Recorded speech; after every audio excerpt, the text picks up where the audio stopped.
সারা রাত মোবাইল টিপে সকাল 9টা থেকে মোবাইলের মাঝে চার্জ নাই, মোবাইলের মাঝে চার্জ নাই। এবার মাইকিং চলে সকাল 8টা থেকে বিকাল 4টা পর্যন্ত কারেন্ট থাকবে না। এবার টেনশন আছে না নাই?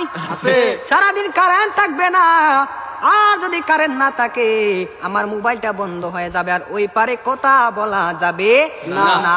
এবার ওই পার থেকে রাগ করবে কি করবে না?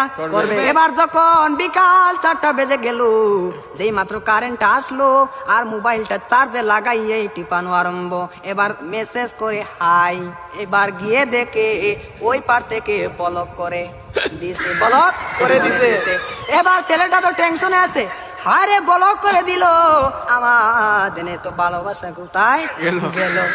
এবার 2 দিন পরে ব্লকটা খুললো, 2 দিন পরে ব্লকটা খুললো। এই 2 দিনের মাঝে ছেলেটার আরেকটা হয়ে গেছে, আরেকটা হয়ে গেছে। এবার মেয়েটা বলে তোমার সাথে আমি পালিয়ে যাব, আমাদের বাড়িতে মানবে না, চলো আমরা পালিয়ে যাই। আমি রাগ করেছিলাম, আমার রাগ তুমি কেন ভাঙাও না? আর ছেলেটা রাগ কি ভাঙাবে?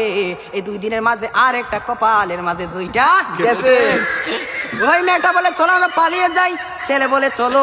এবার ছেলেটা মনে মনে ভাবে তোমার একটা শিক্ষা দিতে হবে। এবার মেয়েটা সকালে স্টেশনের মাঝে গাড়ি গুটি লইয়া রেডি। এবার ছেলেটা তো আসে না, আর মেয়েটা বাড়িতে কি যাবে?